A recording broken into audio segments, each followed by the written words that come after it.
clerk will ring the bell.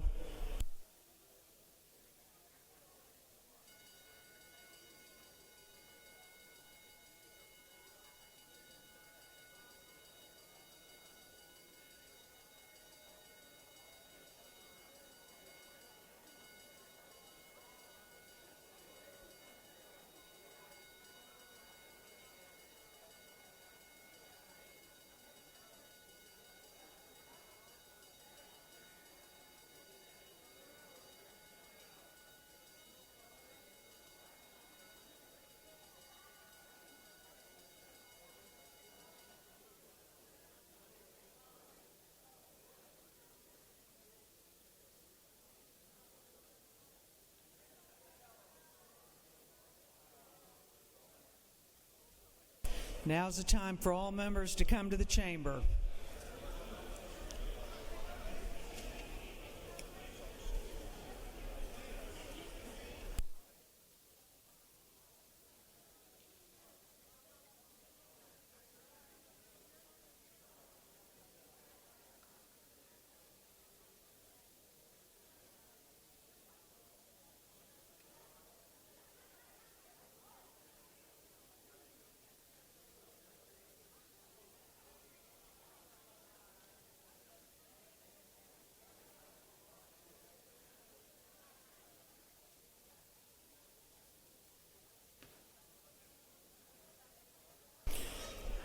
All members, take your seats.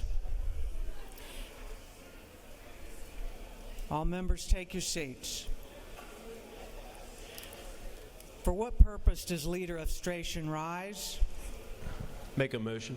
State your motion. Thank you, Madam Speaker Pro Tem. I move that this House reconsider its action on Senate Bill 234, 235, and 236. On the gentleman's motion that the House reconsider its action in giving reconsideration to Senate Bill 234, Senate Bill 235, and Senate Bill 336, all those in favor will vote. Okay. We're going to pause just a moment while the clerk's office gets them all up on the screen.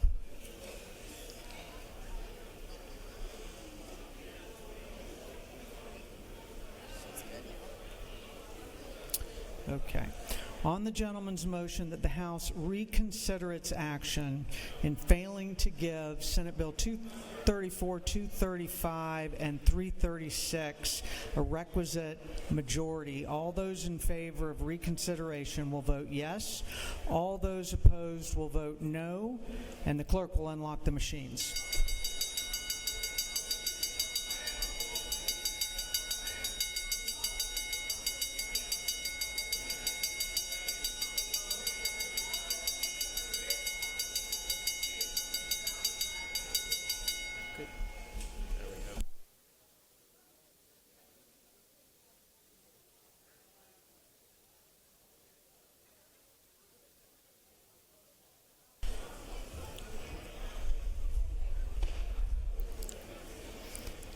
Have all members voted? Keep delaying.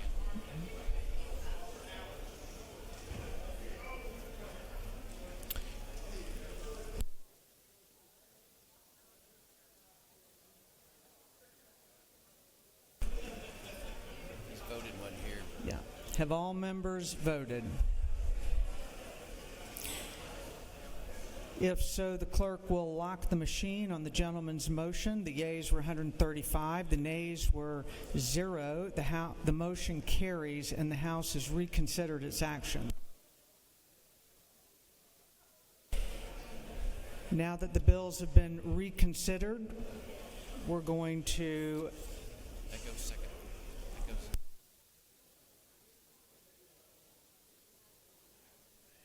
We're going to take final action on Senate Bill 234, Senate Bill 235, and Senate Bill 336.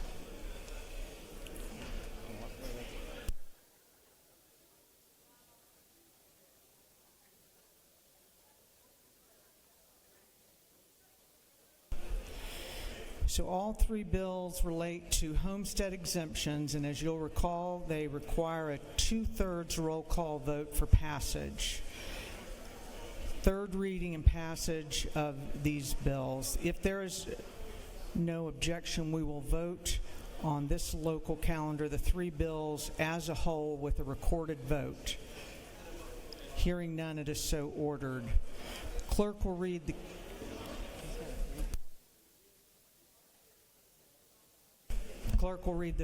the caption to the three bills. Senate Bill number 234 by Senator Payne in the 54th. Provide of a homestead exemption from City of Dalton Independent School District ad valorem taxes. Senate Bill number 235 by Senator Payne in the 54th. Be entitled an act to provide a homestead exemption from Whitfield County School District ad valorem taxes. Senate Bill 336 by Senator Moore of the 53rd. Be entitled an act to provide a homestead exemption from Dade County School District ad valorem taxes for educational purposes. Is there an objection to the previous question being ordered on this local calendar? The chair hears none. The previous question is ordered. For what purpose does leader of Stration rise?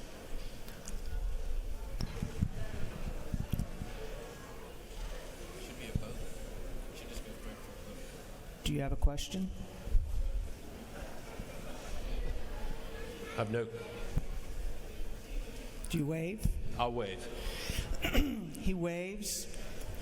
Is there any objection to agreeing the report of the committee which was favorable to the passage of the bill? The chair hears none. The report of the committee is agreed to. Shall these bills now pass? All those in favor of the passage of the bills on the local calendar will vote yes. All those opposed will vote no, and the clerk will unlock the machines.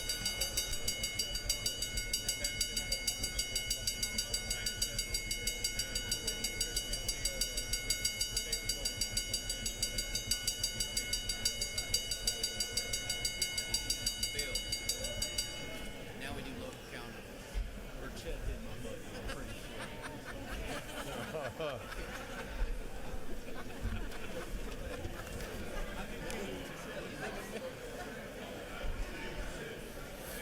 Have all members voted? Have all members voted? If so, the clerk will lock the machines. On the passage of the bills on the local calendar, the ayes are 147, the nays are 2. The bills having received the requisite constitutional majority are therefore passed. We're moving on to the local supplemental calendar.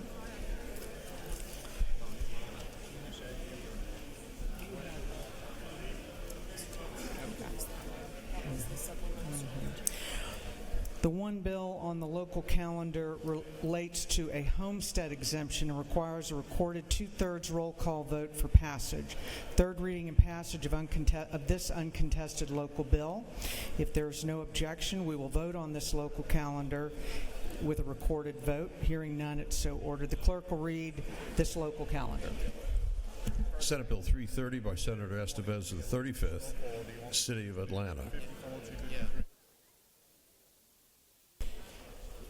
Is there any objection to the previous question being ordered on the local calendar? The chair hears none. The previous question is ordered. Is there any objection to agreeing to the report of the committee, which was favorable to the passage of the bill? The chair hears none. The report of the committee is agreed to. Shall this bill now pass? All in favor of the passage of the bill on the local calendar will vote yes. All those opposed will vote no, and the clerk will unlock the machines.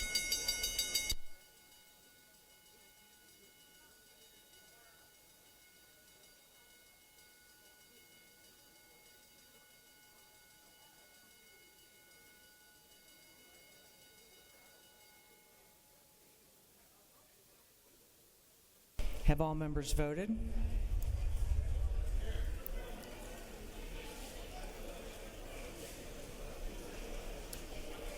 Have all members voted?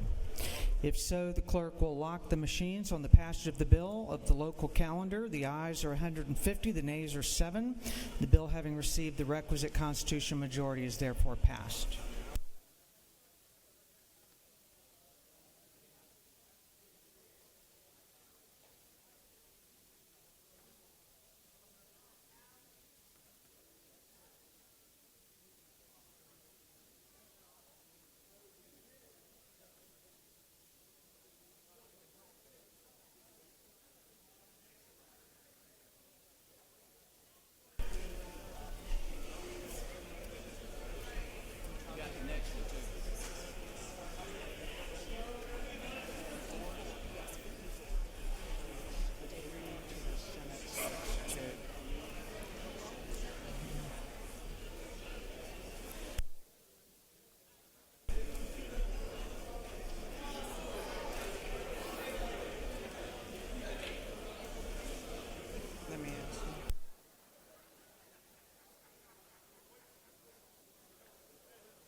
Chair recognizes Representative Clark for a motion.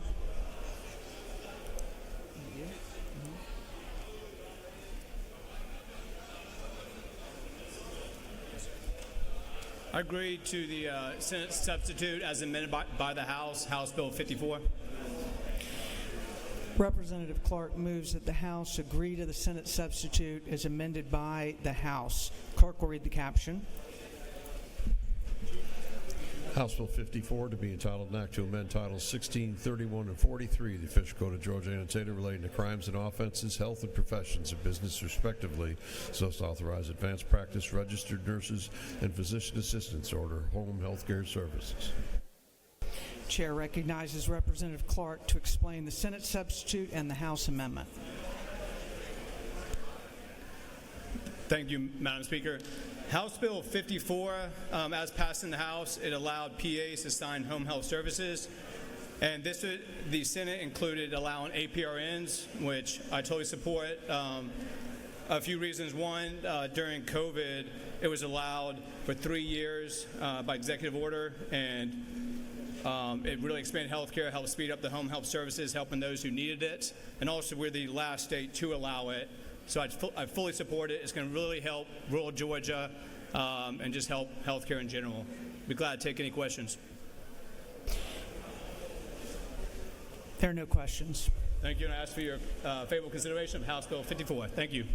Is there any objection to the adoption of the House amendment? The chair hears none. The House amendment is adopted. On the gentleman's motion that the House agree to the Senate substitute to House Bill 54, all those in favor will vote yes. All those opposed will vote no, and the clerk will unlock the machine.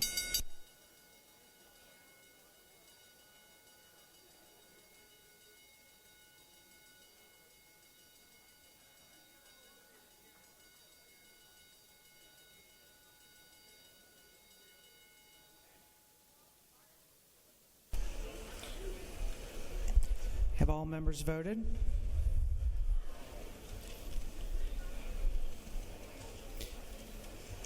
Have all members voted? If so, the clerk will lock the machines on the gentleman's motion. The yeas are 157, the nays are 0, and the House has agreed to the Senate substitute as amended by the House.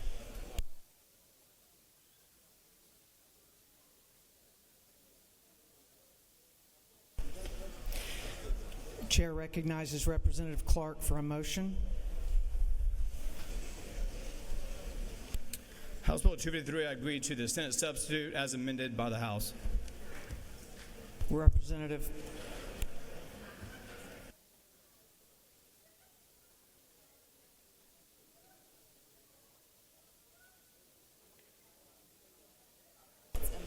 Representative Clark moves that the House agree to the substitute to House Bill 513 as amended by the House.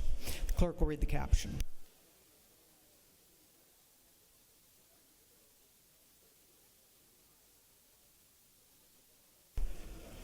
Let's correct that. Do we have the wrong one up there? I don't know which one we're doing. Let's pause for a moment.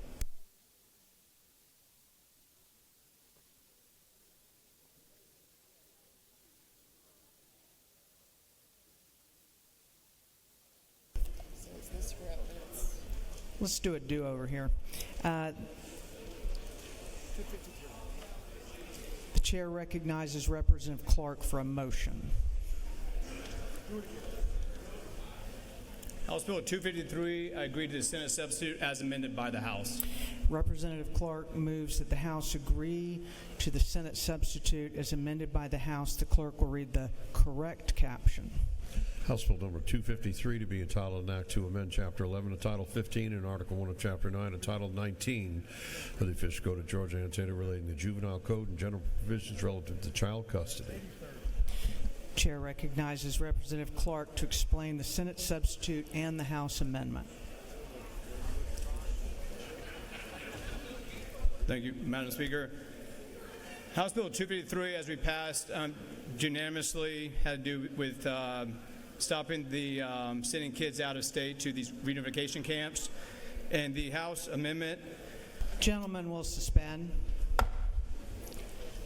Please proceed. I've attached language from House Bill 350. It made it 2 rules, didn't have enough time to get out on crossover. It has a special place in my heart. Back in, I think it was 2018, it helps rescue babies, newborn babies, well, women are, say, being sex trafficked or going through, or they felt like their lives are in danger and they need to get the baby to safety. And it expanded to fire stations, police stations, hospitals, and all that. Well, what this allows is a baby box to where they can place the baby in it, and then the alarm will go off, and the newborn baby is placed in the box, and then the baby is transported to a medical facility. And after the baby checks out, DFAT comes within 6 hours and takes hold of the baby. Also, the primary alarm has to be checked once a month. Twice a day, the box has to be physically checked to make sure the baby is not in the box, on top of it already having the alarm and all that. And I'll say, you might have seen it was in a front page in the news in Tennessee. They allow the same thing, and they had rescued a baby. But an amazing program, and it would allow the same thing here, instead of a baby just being left, say, on the ground, at a police station, and the mom goes. So it just allows the box. The technology's there. Multiple states allow it, and would love to have your support. I'll take any questions on this. You have a question.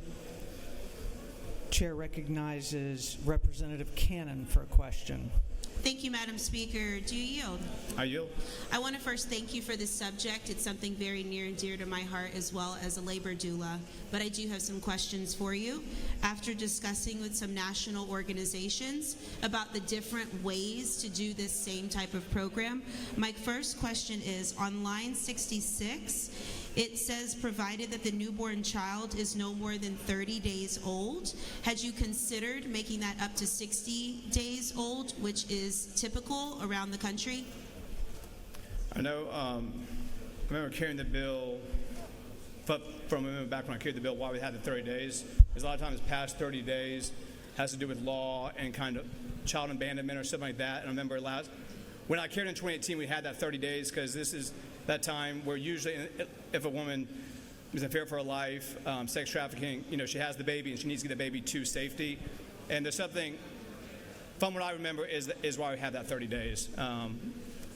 But I'm open if you wanted to carry something down the road and change it to 60 days. But I think 30 days is enough time to where the mother has a child and she can drop it off at one of these locations. But thank you for your question. Thank you. Do you further yield? I'll yield for one more. Okay. And so the way that this is written, there's an opportunity for someone to surrender a newborn at multiple locations, not just at a fire station, but there's other locations. Some would consider it to be best practice that those surrenders happened at a hospital, specifically at an ER, which is what most of the most of the states do. And so there's no need for the ambulance service. So my question is, why are we including multiple different agencies, creating multiple places of possible liability instead of just keeping it with that hospital? Whereas here it says medical facility. What's a medical facility versus a hospital?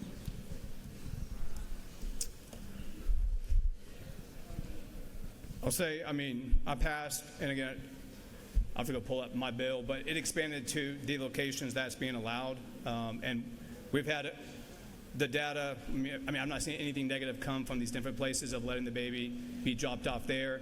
More places, and these places have to be a 24/7 facility. So, and since the bill that I passed years ago, it's helped rescue babies and all that. So I feel very comfortable with the language in there and that it's going to protect babies and keep them safe. Thank you. Chair recognizes Chairman Cooper for a question.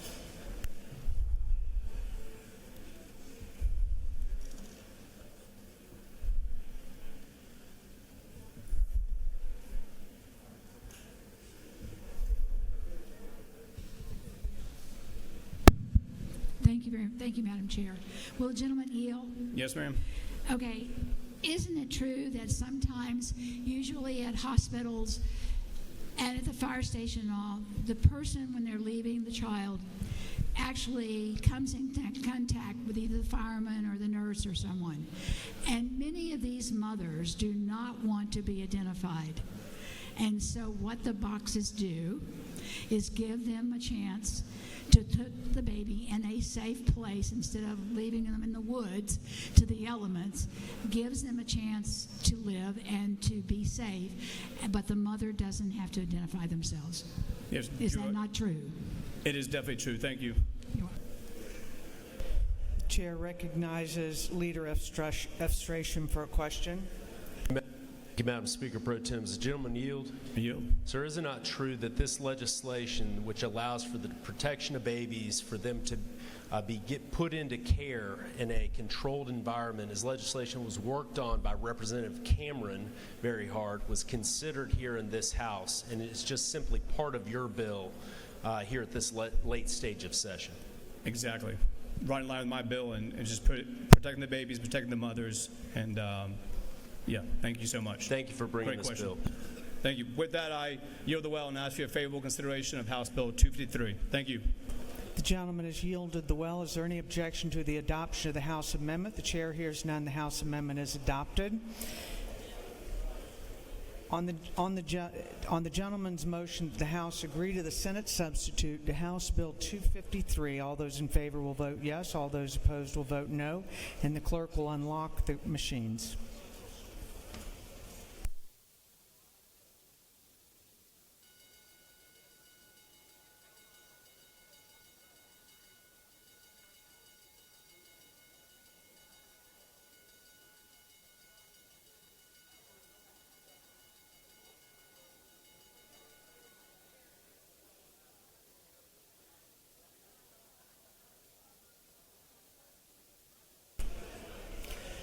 Have all members voted?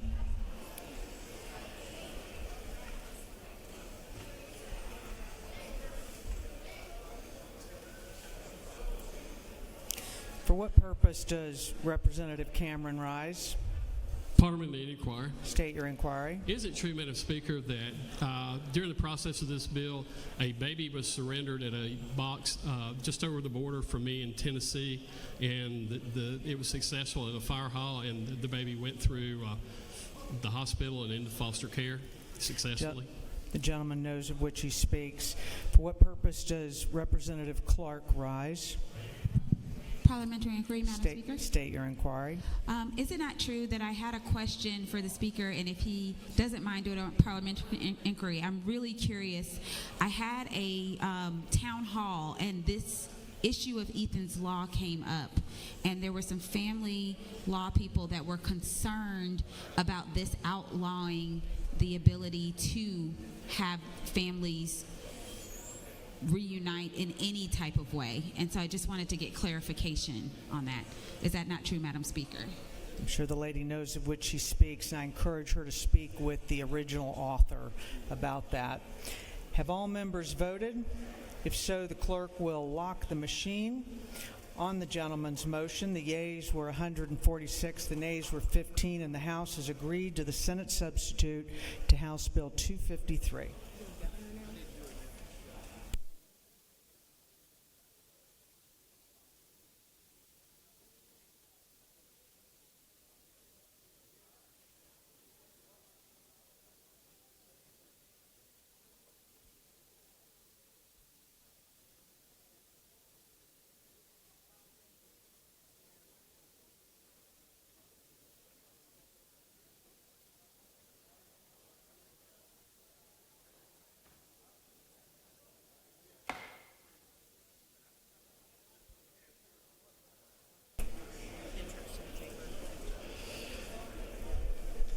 Members, we have a special guest who will come and join us here in the House. And I'm going to ask Mr. Doorkeeper, would you Mr. Speaker, the Governor of the great state of Georgia, the Honorable Brian P. Kemp, awaits entrance to the chambers. Mr. Doorkeeper, please admit the governor of the great state of Georgia, Governor Brian P. Kemp, and give him admittance into this Georgia House of Representatives. Welcome, Governor Kemp.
Members and guests, if you'll give me your attention, please. We are certainly blessed here in our state to have a first family. Now, I want to recognize, I know you're going to do it again, at least one of them, but I want to recognize the best third daughter in the state, Amy Porter Kemp. Amy Porter, thank you for being here.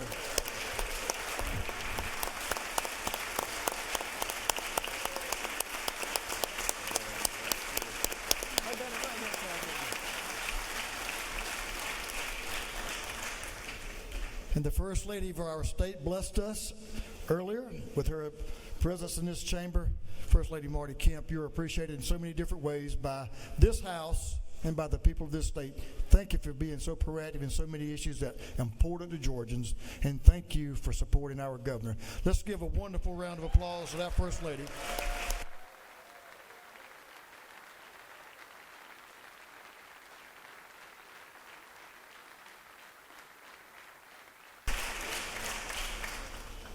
A gentleman that certainly needs no introduction in these parts. He's led this state through thick and thin, and he's done an outstanding job of bringing good, old-fashioned common sense back to the job. He's had some pretty good predecessors, I'll say that as well, who exercise those same great qualities. He certainly has done the same. We've got a little bit of work for you, Governor. We've been sending you some bills. We hope you'll keep that pen sharp and at least sign the bills that came out of the House. It's my great honor, y'all. I know it is y'all's as well to have the governor of this state in this House chamber, the People's House, a people's governor, the 83rd governor of the great state of Georgia, Governor Brian P. Kemp.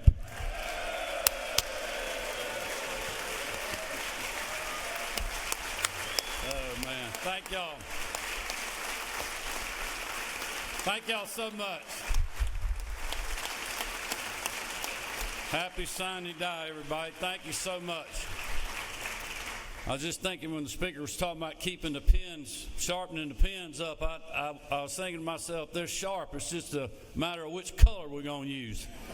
Just kidding, just kidding. Speaker Burns, thank you so much for having me. Speaker Pro Tem Jones, Majority Leader Estration, Minority Leader Hughley, members of the People's House. I, like you all, are honored to have our great First Lady Marty Kemp with us and Amy Porter. Thank y'all for welcoming them so much this evening. We are very thankful that you have yet again delivered a historic session for the people of our state. Since you gavelled the session in just 81 days ago, you have secured another one-time tax refund for Georgia families fighting through the high prices they've experienced over the last 4 years. You passed a second tax cut acceleration, which will further help hardworking Georgians and job creators and save them at least another $725 million a year. I know we are all proud of the work and the much-needed relief for those that have been devastated by Hurricane Helene. You also supported legislation to strengthen our workforce, and not only to keep us the #1 state for business, but also make us the top state for talent.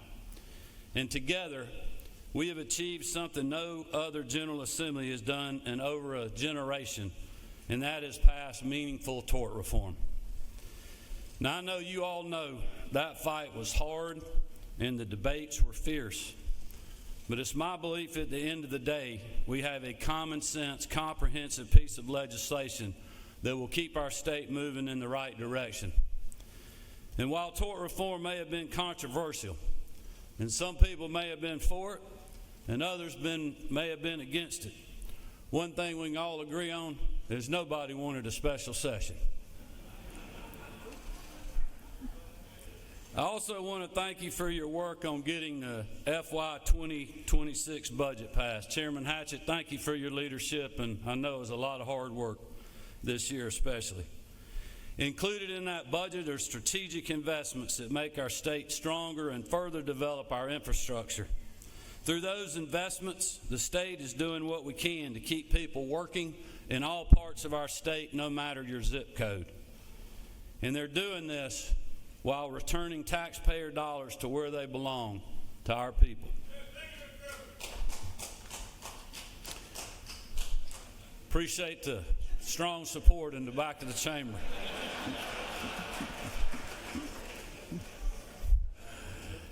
Other states are raising taxes on their citizens just to make ends meet. Think about California, New York, and Maryland, just to name a few. But not here in Georgia. Here in the best state for business and opportunity, we budget conservatively. And that's why we're able to make historic investments without increasing debt, and are able to give Georgians a third tax rebate and cut taxes while we're at it. Thankfully, much like years past throughout my second term, the partnership and thoughtful coordination between the House, the Senate, and my office has benefited the people of our state and put Georgia on a path to continued prosperity and opportunity. My hope is that we continue that successful streak, which will benefit hardworking Georgians most of all. And as this 7th session during my time in office draws to a close, I want to thank you all for your contributions and your hard work. Marty, the girls, and I are grateful for your service to our fellow Georgians. Thank you all. Have a great rest of the night, and God bless you.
Governor Kemp and First Family, y'all are welcome anytime in the People's House. I can guarantee it.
All right, House. The House will come to order.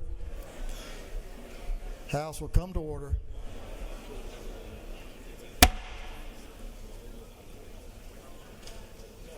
Members, please take your seats.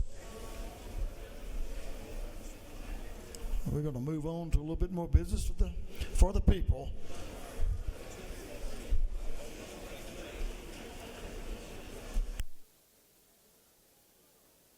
Chairman LaHood is recognized for a motion. Give the gentleman in the well your attention, please. Chairman LaHood.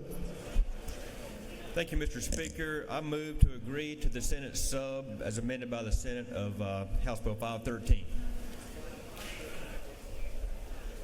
Is that the motion?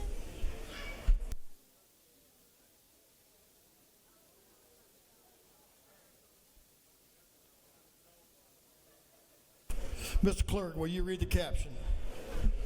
House Bill 513 to be entitled an act to amend Article 2, Chapter 70 and Title 36 of the Official Code of Georgia Annotated relating to service delivery so as to revise provisions related to the county share of funding for jointly funded countywide services.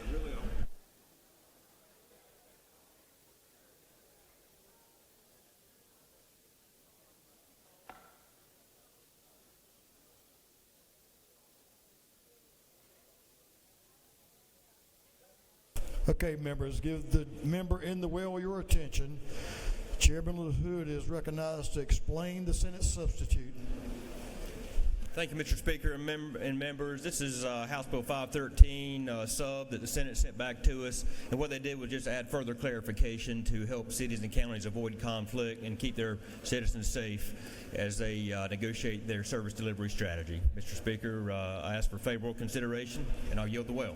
The gentleman had no questions. He's yielded the well.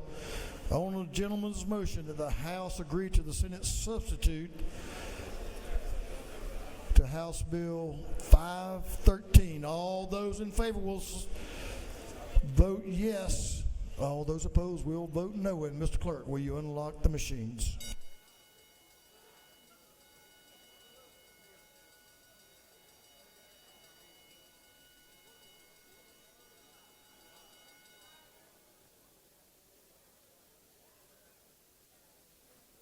Have all members voted?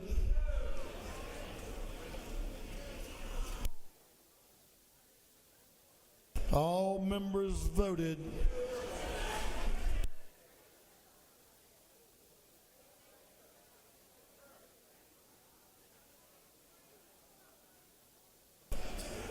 All members voted. If so, Mr. Clerk, will you lock the machine? On the gentleman's motion, the yeas are 163, the nays are 2, and the House has agreed to the Senate substitute of House Bill 513.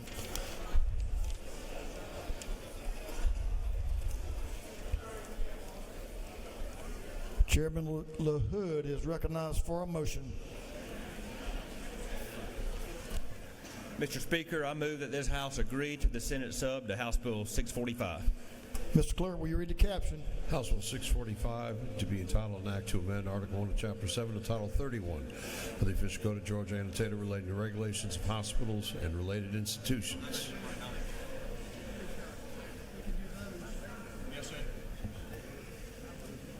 Representative LaHood is recognized to explain the Senate amendment. Thank you, Mr. Speaker. We sent House Bill 645 to the Senate a few weeks ago, and they amended it to provide even more alignment with today's CDC guidelines. And I asked this House to agree. And, Mr. Speaker, if there's any questions, no questions, I'll yield the well. Lady Representative Park Cannons has a question. Ladies. Thank you, Mr. Speaker. Do you yield? Yes, ma'am. Out of which part of the CDC does the information and testing related to COVID-19 and influenza vaccines arise? Can you explain your question again? Ask it again. Yes, there's multiple departments within the CDC, and so out of which department do this COVID-19 testing and influenza vaccines arise? It's the department that gives recommendations to long-term care facilities. Thank you. The gentleman has no further questions. He's yielded the will. On the gentleman's motion that the House agree to the Senate amendment to House Bill 645, all those in favor will vote yes. All those opposed will vote no. Mr. Clerk, will you unlock the machines?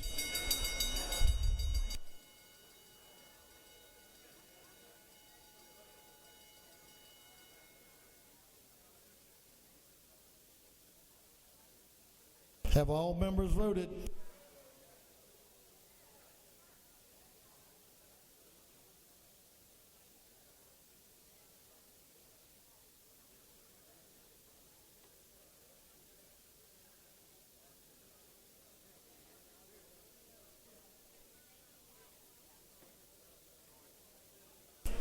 Have all members voted? If so, Mr. Clerk, will you lock the machine? On the gentleman's motion, the yeas are 166, the nays are 0, and the House has agreed to the Senate amendment to House Bill 645.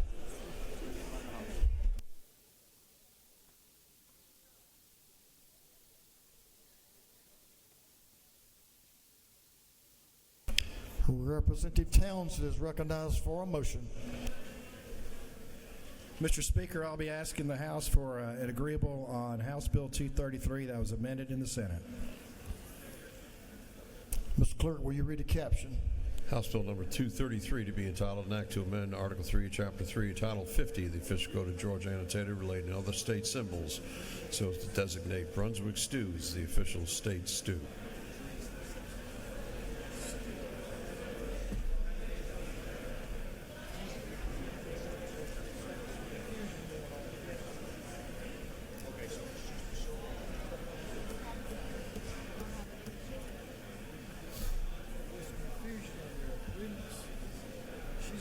She's got one set of information. Jacob providing other information.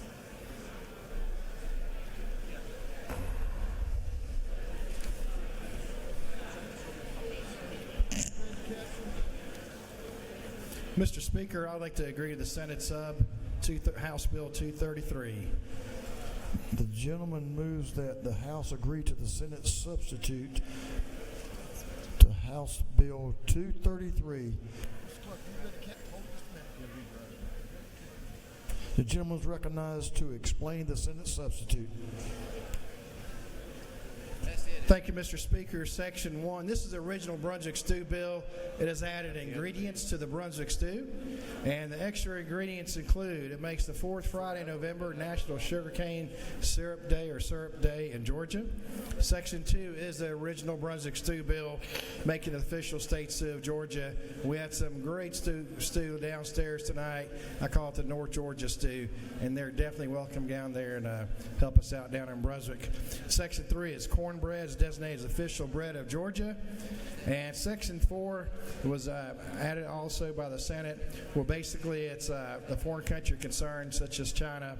This closes the gap of the third-party seller with the state agency for goods or services included but not limited to contract procurement or purchase of computers, printers, and other types of video conference services in connection with the office environments. This was approved unanimously, bipartisan effort in the Economic Development Committee in the Senate. Also approved bipartisan effort in the Senate as a body, where I think we had one no vote as it is with the standing bill as it's read now. So again, thank you for your favorable consideration. Mr. Speaker, I'll be glad to answer any questions about the Brunswick stew, House Bill 233. Gentleman has a couple of questions. Yes, sir. Leader Hughley is recognized for a question. Give the lady your attention, please. She has a question. Thank you, Mr. Speaker. Does the gentleman yield? Yes, ma'am. I understand about these ingredients in this stew you got, but this last thing you put on here about these bids for goods and services. Yes, ma'am. Help me understand how that goes with it. This it's basically same title code. This also helps close a loophole where a third-party vendor possibly could have gotten a contract from a foreign adversary.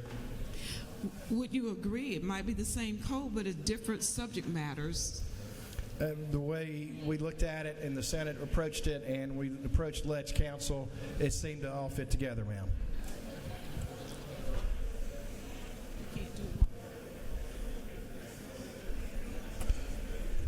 Gentlemen, take another question. Representative Sanchez. Yes, sir. Recognized for a question. Thank you, Mr. Speaker. I would like to invoke Rule 111 to ask for the germaneness of this amendment. I don't know how cornbread and Brunswick stew have to do with foreign adversaries.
So we have a question on the germaneness of the last section he discussed, and it's in the chair is going to rule us in this for two reasons. Number one, learned counsel, legislative counsel, who we rely on, has advised that it is germane. It's in the right place because it's in the right code section. So, chair is ruling that it is germane. The gentleman has no further questions. Thank you, Mr. Speaker, and I ask for favorable consideration. Thank you. On the gentleman's motion that the House agree to the Senate substitute to House Bill 233, all those in favor will vote yes. Those opposed will vote no. And Mr. Clerk, will you unlock the machines?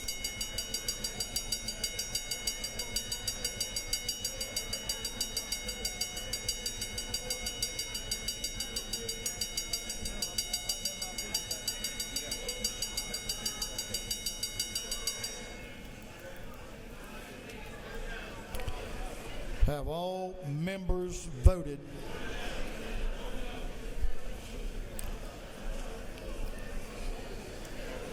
All members voted? If so,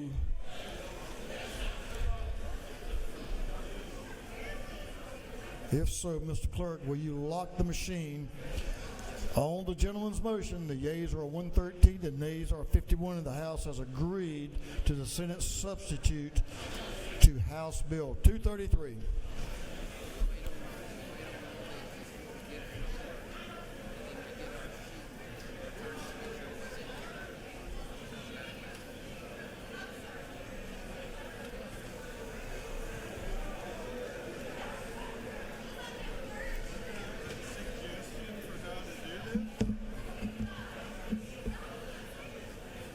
Yeah, just write down the names of the people that are making the motion.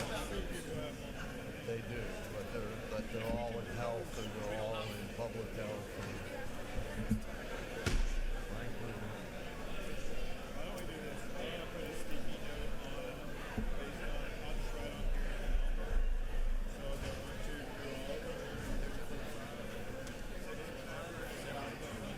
And then I'll read them in that order, and we'll just get them. Oh, that's cool.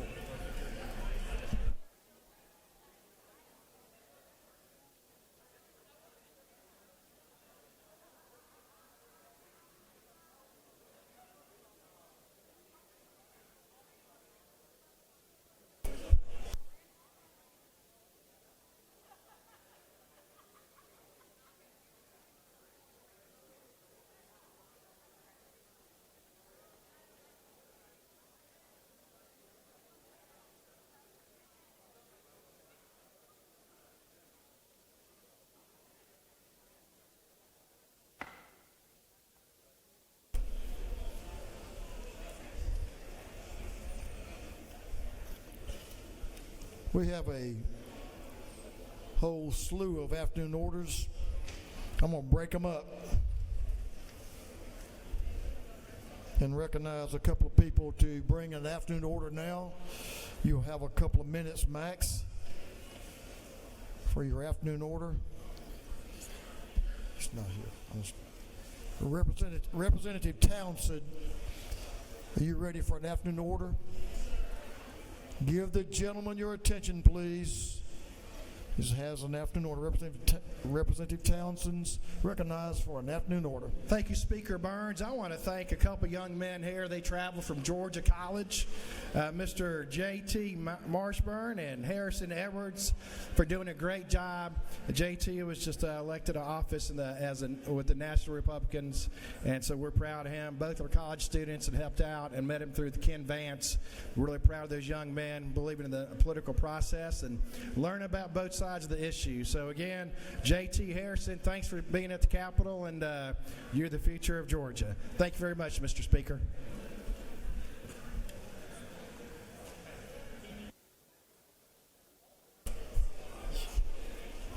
Representative Reeves and members of the Gwinnett delegation. Gwinnett delegation. If you'll come down front.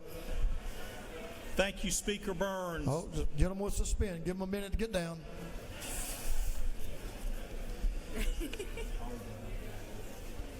Yeah. Gwinnett delegation. Happy bunch.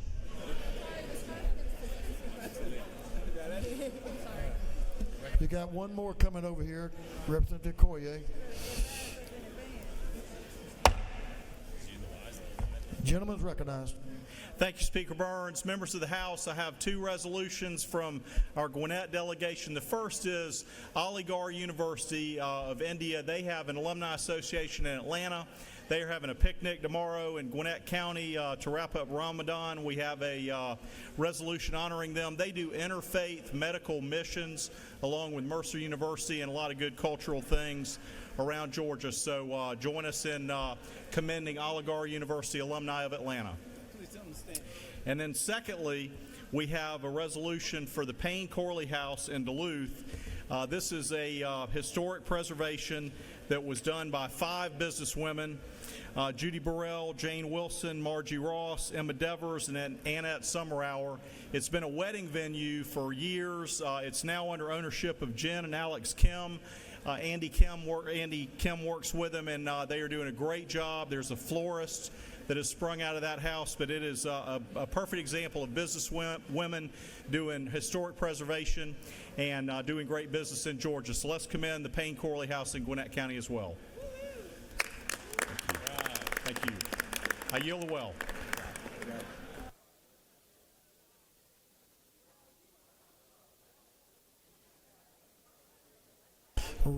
You got some friends with you too, don't you? Representative Derek Jackson and some friends. Gentlemen, hold on just for a minute. Let's get some folks up here and kind of clear out for you. Members, if you're standing in front of the podium there, you need to move. Y'all want to split up on each side? Yes. Representative Jackson. Thank you, Mr. Speaker. Colleagues, I know earlier we recognized Dr. King, but we wanted to come up again because we want to give a moment of silence. Dr. King was not just one who lived his life long. He was assassinated. And so we would like to do a moment of silence because Dr. King made a profound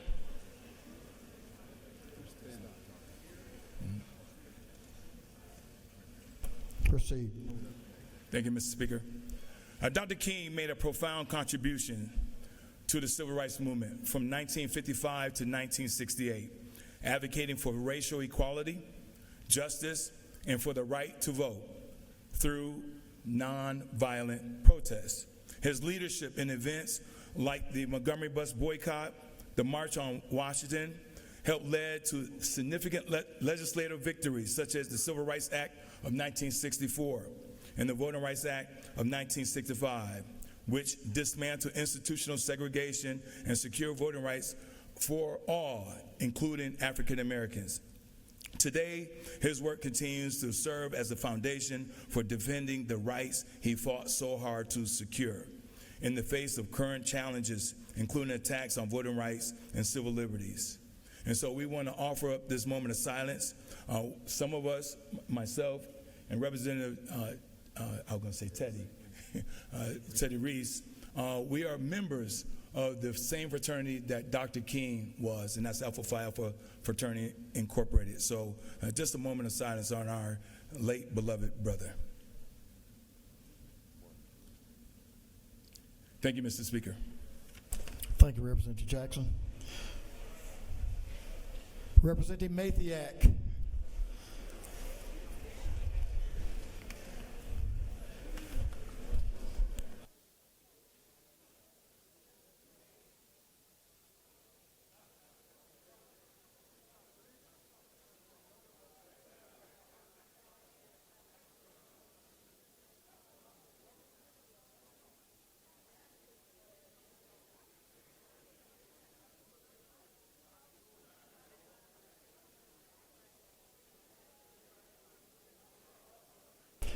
Chairman Bonner, are you on the floor?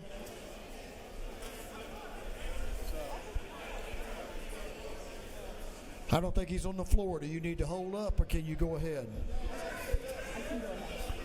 The lady's recognized, but she can there he is. Give the lady your attention, please. I didn't want to. Representative Mathiak. Thank you, Mr. Speaker. Chairman Bonner and I this evening would like to honor somebody from Fayetteville who is a constituent of mine, but a longtime resident of Fayetteville. We're honoring Miss Nancy Nell Spires Terlano tonight for other purposes as well. She was born May 1937. To her parents, Harold and Gertrude Spires. Nancy was born and had to wear glasses as a baby, so this helped her shape her studious personality. She graduated from Julian Catholic High School in Dayton, Ohio, and was recognized for her scholastic abilities, becoming the second female to graduate with a Bachelor of Science degree from their prestigious chemistry department. Whereas, while at the University of Dayton, she was selected by her mentors to be one of the two students in the Cutting Edge Development Research Department with rare earth metals, a groundbreaking process of which you can imagine back then how important that was. She met her husband, John, also at Dayton University, and he earned his Bachelor of Science in Physics before attending the Ohio State University. Nancy she was one of the first stay-at-home moms in 1960, and she helped form Chemical Abstract Services, which was an applied chemistry degree, nomenclature in chemistry. Whereas she was raising her daughters, Marilyn and Sharon, she contributed to those chemical compounds, and later her third daughter is our own Karen Pope, one of our great lobbyists here at the House. So whereas she later served as a chemistry and math teacher at Lake Braddock Secondary School in Burke, Virginia, and she was highly regarded in participating in sports activity before retiring with her education. So whereas now we resolve at the House of Representatives that the members of this body honor Miss Nancy Nell Spires Terlano for her pioneering achievements in science and education, her unwavering dedication to her family, and her enduring legacy of excellence, as well as extended their best wishes to her continued health and happiness. Thank you, House. We appreciate it. Thanks, Josh. Ladies, yielded the well. This lady's a little quiet, so y'all need to quieten down. The next, Representative Patty Stinson is recognized for an afternoon order. Please give the lady your attention. Thank you, Mr. Speaker. Ladies and gentlemen of the House, I ask that you please rise and with me as I honor the beautiful life and legacy of Mother Lula Mae Riley. She's on the screen. Mother Lula Mae Riley was 94 years young when God called her home to glory November 23rd, 2024. Mother Riley was the mother to 12 children and many, many adopted children, with yours truly being one of them. She was the true love of my life, and I will forever cherish the many, many moments and times that we shared together, riding with me up and down House District 150. And she was a songbird of Butler, Georgia, Taylor County. She would often go to all of the churches throughout Taylor and several surrounding counties. And Mr. Speaker, she was famous for her song, "Don't Let the Devil Ride," because if you let him ride, he'll want to drive. And another song that everyone loved to hear her sing was "Just a Little Prayer." It's good to say, just a little prayer will help you along your way.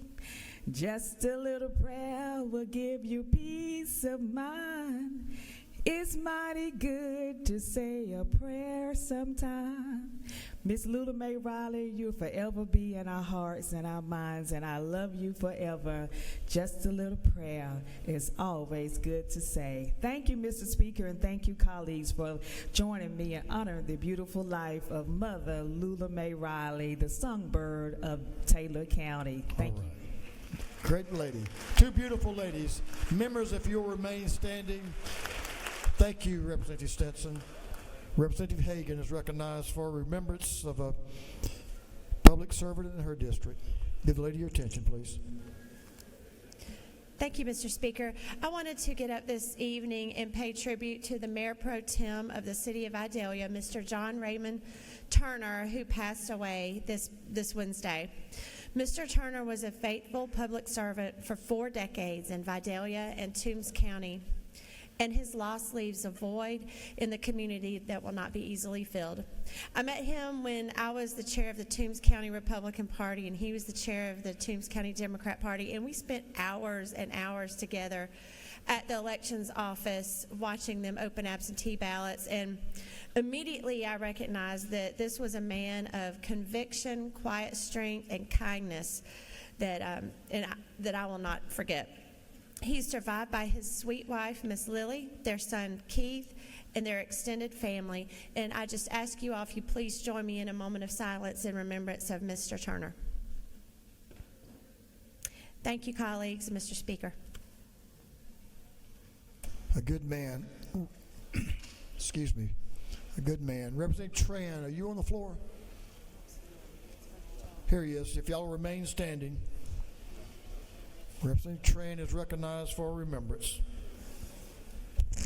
Thank you, Mr. Speaker. Mr. Nick Nicodemus, who lived in Dunwoody for over 40 years, was a very well-respected community leader. He died this week at the age of 91, and so we can take a minute for a moment of silence. Thank you, Mr. Speaker. Thank you, Representative Tran. We're going to take a break. Well, she's not here, so we got to do. Okay. So let's do this. How about Representative Chaz Cannon? Make somebody happy. Representative Cannon is recognized for an announcement. Thank you, Mr. Speaker. I appreciate everyone participating in the Sportsman's Caucus raffle. We raised a record amount of money for the caucus. I want to announce the results of the drawing. Unfortunately, the Senate won the first prize, but our own Rick Jaspers won the second prize. So thank you to Rick Jaspers. Thank you, Mr. Speaker. I appreciate it. I didn't win? Buddy. Representative Hilton recognized for an announcement. excuse me, for an afternoon order. I apologize. My bad. Thank you, Mr. Speaker. Some people say on Wednesday I jinxed us, but tonight I feel confident because the Braves have an insurmountable 3-0 lead in the top of the fifth and are on their way to their first win of the season. Join me in cheering on the Atlanta Braves as they bring home the first home win. Thank you, Mr. Speaker. If they don't win tonight, you're in big trouble.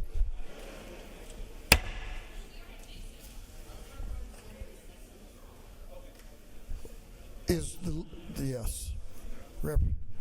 Representative Kendrick, you're recognized. Ladies and gentlemen, members of the House, I think you'll like this one. We're going to end this one on a happy note. Thank you, Mr. Speaker, and good evening, colleagues. If you celebrated a wedding anniversary during the special session, join me as I congratulate our minority leader on 44 years of being married to her sweetheart from Columbus, Georgia. She could have spent it anywhere else, but she is spending her anniversary here with us. So please help me celebrate our minority leader, Carolyn Hughley, on her 44th wedding anniversary. Thank you, Mr. Speaker. That Isaiah Hughley is a fine, fine man. He made a good choice, too. He did. He did. I said he did. Happy anniversary.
We have one more afternoon order. Representative Roberts.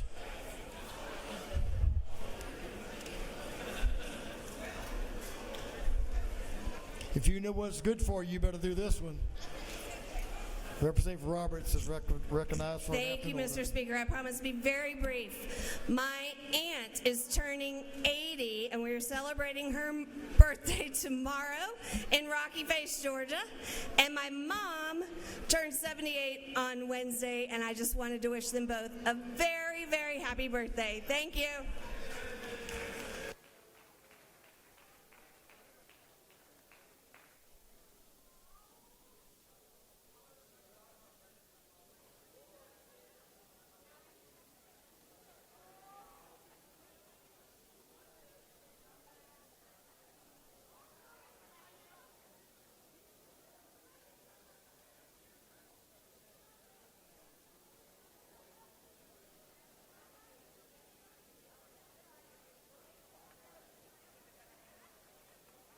Members, we have a little procedural situation we'll take care of here.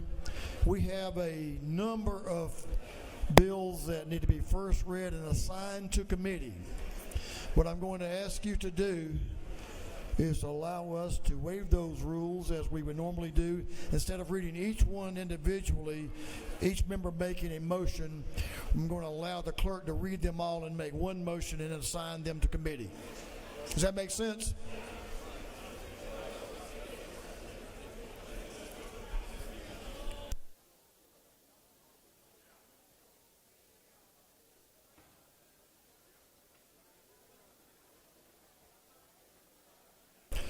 Members, we have a total of 13 bills that will be assigned to committee.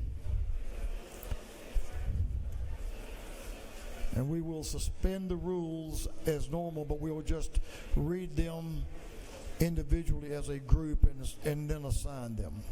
So, Mr. Clerk, will you read the caption to a group of bills, and then we will assign them to committee individually, starting with the first one. Unnumbered House Resolution by Representative Kelly, a resolution recognizing May 2025 as Foster Parent Appreciation Month. Yes. Judiciary Juvenile. Unnumbered House Resolution by Representative Kelly, a resolution recognizing April 2025 as Child Abuse Prevention Month. Judiciary Juvenile. Unnumbered resolution by Representative Saints. Unnumbered House Bill by Representative Saints of the 180th to be entitled an act to amend Article 1 of Chapter 1 of Title 40 relating to general provisions regarding identification and regulation of motor vehicles and traffic. Motor vehicles. Unnumbered House Bill by Representative Hagan of the 156th to be entitled an act to amend Article 6 of Chapter 4, Title 26 of the Official Code of Georgia annotated relating to pharmacies. Health.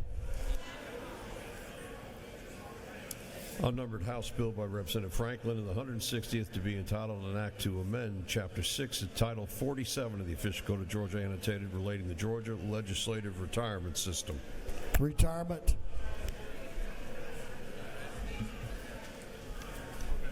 Unnumbered House Bill by Representative Cannon of the 58th to be entitled an act to amend Titles 31, 33, 34, 37, 45, 48, and 49 of the Official Code of Georgia annotated relating to health insurance, labor, and industrial relations. Public and community health. Unnumbered House Bill by Representative Campbell of the 35th to be entitled an act to amend Chapter 1 and Title 28 of the Official Code of Georgia annotated relating to general provisions relative to the General Assembly. Rules. Unnumbered House Resolution by Representative Willis of the 55th creating the House Study Committee on risks associated with hair straightening products. Regulated industries. Unnumbered House Bill by Representative Willis of the 55th to be entitled an act to amend Title 33 of the Official Code of Georgia annotated relating to insurance. Insurance.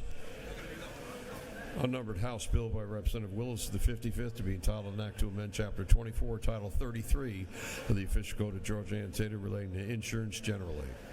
Insurance.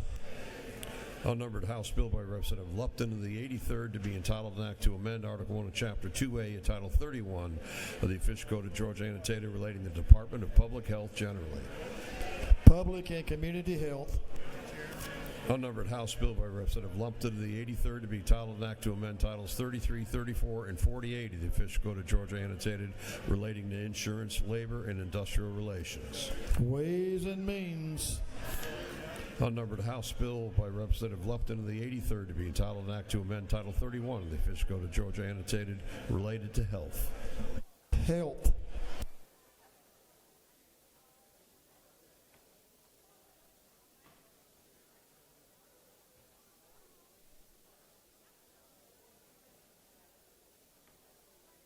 All right, we better make it. Members, all of those bills have been read and assigned to committee. They'll be up on the website.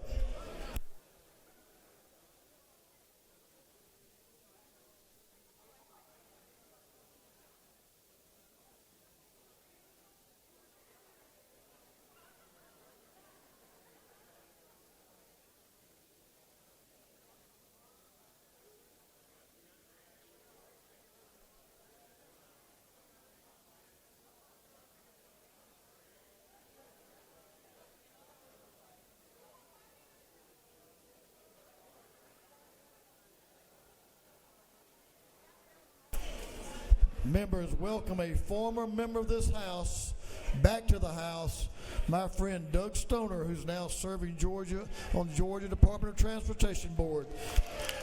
Former House member Doug Stoner. Let's see.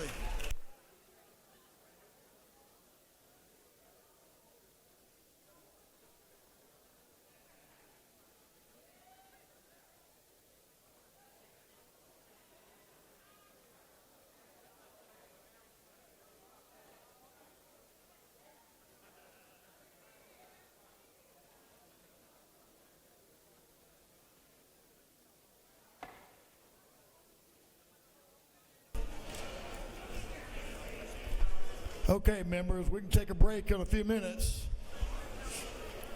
Quite a few minutes. Right now, we're going to take up our, let's see, this looks like a motion on House Bill 360. Okay, members, we got some folks who want to hear what's going on. Folks on the wall, everyone needs to be quiet. We have, let's see, it's a long time till midnight. The bewitching hour is not even close. And we have a lot of work to get done. A lot of hard work has been put in, and we're going to finish it up. Leader F. Stration is recognized for a motion. Thank you, Mr. Speaker. I move that this House agree to House Bill 360 as amended in the Senate. Mr. Clerk, will you read the caption? House Bill 360 be titled an act to amend Article 2, Chapter 7 of Title 48 of the Official Code of Georgia annotated relating to income tax imposition rate computation exemptions and credits.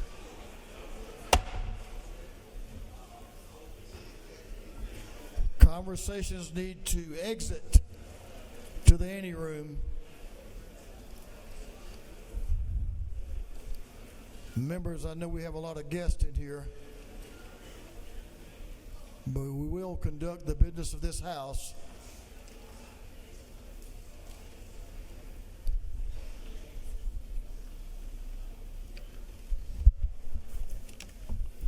Leader F. Stration is recognized to explain the Senate amendment.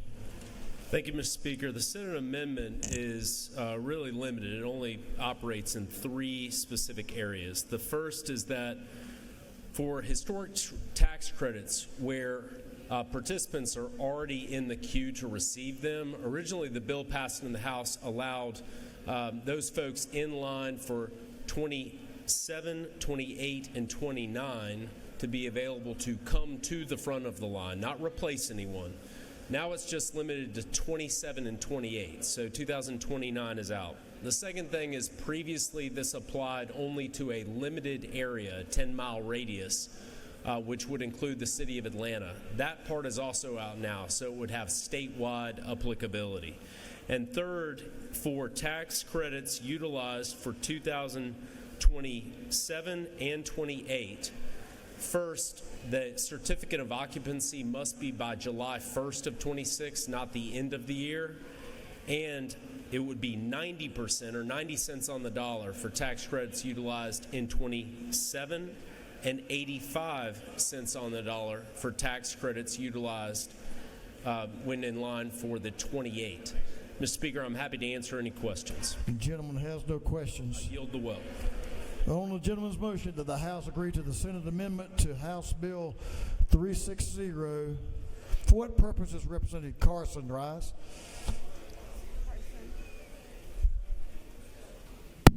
Mr. Speaker, pursuant to Rule 133, I ask to be excused from this vote. The gentleman has that right, and the record will so reflect. All those in favor of this amendment to House Bill 360 will vote yes. Those opposed will vote no. And Mr. Clerk, will you unlock the machines?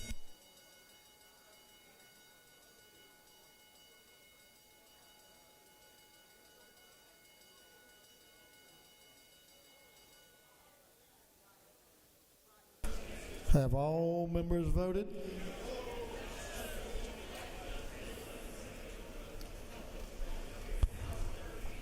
All members voted.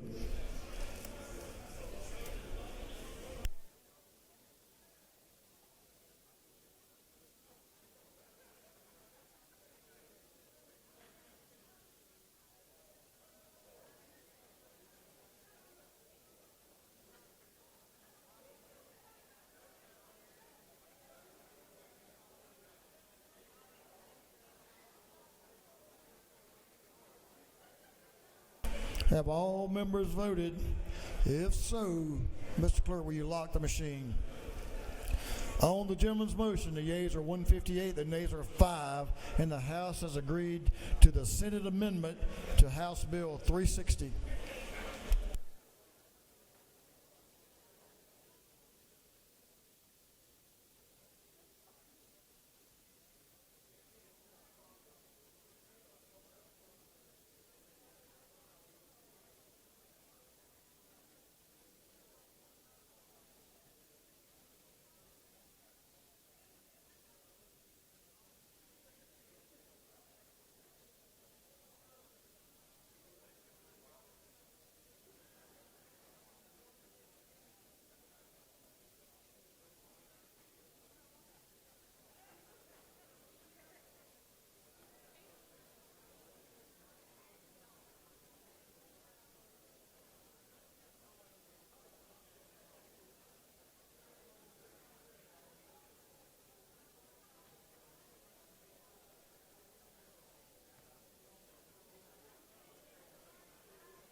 Okay, members, there are a number of you who are involved with this next piece of business. We have an uncontested House resolutions calendar. We're going to ask the clerk to read a supplemental rules calendar number 2 that includes all of our study committees. And what I'm going to ask you to do, there is no third reading and adoption of uncontested House resolutions. If there is no objection, we will vote on the uncontested House resolution calendar as a whole with a recorded vote. Hearing none, it is so ordered. Okay, you may want to listen up. Mr. Clerk, will you read the uncontested resolution calendar? House Resolution number 40, created by Representative Douglas, the 78th, creating the House Study Committee on Reinsurance for Essential Industries. House Resolution number 72 by Representative Hawkins, the 27th, creating the House Study Committee on Cancer Care Access. House Resolution number 304 by Representative Iowa, the 50th, creating the House Study Committee on the Costs and Effects of Smoking. House Resolution number 429 by Representative Martin of the 49th, creating the House Study Committee on Funding for Next Generation 911. House Resolution number 557 by Representative Kendrick of the 95th, creating the House Study Committee on Georgia's Investment Funds. House Resolution number 558 by Representative Corbett of the 174th, creating the House Study Committee on the State Board of Registration of Used Motor Vehicle Dealers and Used Motor Vehicle Parts Dealers. House Resolution number 611 by Representative Dempsey the 13th, creating the House Study Committee on Abandoned Child Placement following hospital discharge. House Resolution number 711 by Representative Irwin of the 32nd, creating the House Study Committee on Student Attendance in Pre-K through 12 Education. House Resolution number 753 by Representative Donna Tucci of the 105th, creating the House Study Committee on Improving Access to Internal Medicine in Rural Areas. House Resolution number 847 by Representative Taylor of the 173rd, creating the House Study Committee on Evaluating Funds for Public Health. House Resolution number 885 by Representative Anderson of the 10th, creating the House Study Committee on Election Procedures. And House Resolution number 887 by Representative Blackman of the 146th, creating the House Study Committee on Reducing and Prioritizing Mandates for Public School Administration.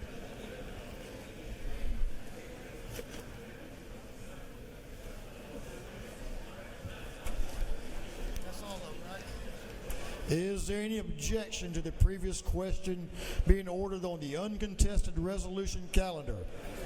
Hearing none, the previous question is ordered. Is there any objection to adopting the substitutes offered by the Committee on Rules on the uncontested resolution calendar? Hearing none, the rules calendar substitutes are adopted.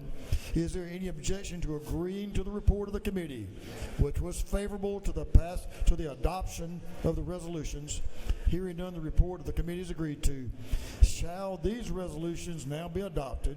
All those in favor of the adoption of the resolutions on the uncontested resolution calendar will vote yes. All those opposed will vote no. And Mr. Clerk, will you unlock the machines?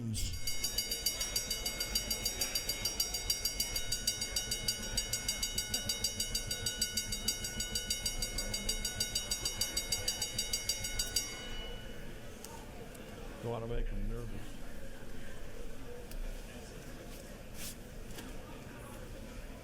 Have all members voted?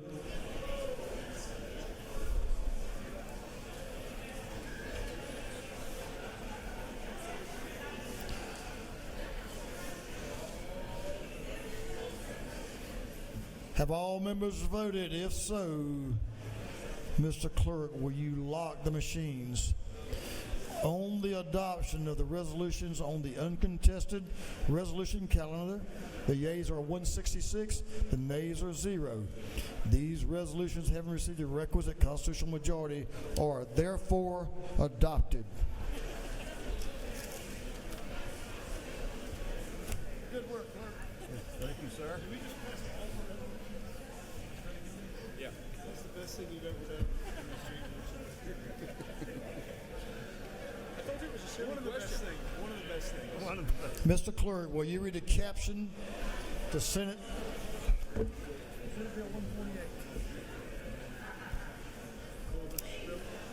Mr. Clerk, read the caption to Senate Bill 148. Senate Bill number 148 by Senator Hatch of the 50th, to be entitled an act to amend Article 11 of Chapter 2 of Title 20 of the Official Code of Georgia Antietam relating to public school property and facilities so as to provide for an outdoor learning space private program. This bill having referred to the Committee on Education. That committee recommends that this bill do pass by Rules Committee substitute. Representative Hong is recognized to present the bill. Thank you, Mr. Speaker. SB 148 has several components. I'll go pretty quick. Section 2 will establish a pilot program for the development and study of outdoor learning spaces on elementary and secondary school property. Section 1 was Representative Chas Cannon's bill, HB 451, which gave authority to local Board of Education to provide instructions in hunting safety for grades 6 through 12. That was passed out of the floor. Section 3 is Chairman Hawkins' HB 629, which was passed out of committee, and that will that requires at least one functional automated external defibrillator on site at K through 12 schools. And then the last section is HB 127 of Representative Brent Cox's bill, which was passed out of the House floor, and that will allow teachers from using their sick leave, and it extends it from 3 to 5 days of their sick leave for personal and professional reasons. I'll take any questions, Mr. Speaker. There's a couple. No, there's one, and then we do have a couple of speakers. I'm going to recognize Representative Jasmine Clark. Members, tone it down just a little bit. Representative Clark. Thank you, Mr. Speaker. Does the gentlelady yield? I do. Thank you for the bill. I'm just curious, what LC number are you? It's LC 610264S. Is this in our folders or was it put on our desks? It should be on your desk. I don't think. some of the other rows, check and see if that bill is on your desk. Looking for it on our. You have it? No, it's not in here. Do some of you over on my right have the bill? Some of them have it on the front rows. About Representative Holland, do you have it back that far? This I have it. I have LC 33 something in our folders, but I don't have any. Because I was trying to follow along and I wasn't seeing it. I think what happened, the committee subs are being passed out now. The uncontested resolutions kind of slowed things down a little bit on getting information passed out. So we'll pause as anyone that needs a copy needs to let us know you need a copy. Thank you, Mr. Speaker. Couple copies.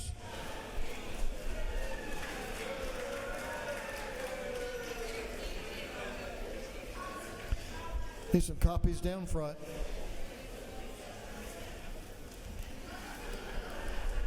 Do I step down? Do I step down?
Does everyone have a copy now that needs a copy? All right, folks, clear that center aisle, and we'll allow the lady to come back to the well. Suspend just for a moment, Representative Hong. Let's kind of get a little bit of order in here. In fact, let's get a lot of order in here.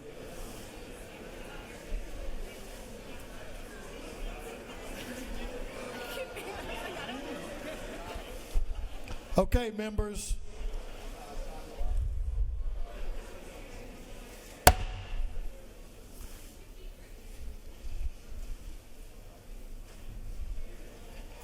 All right, members, let's take your seats.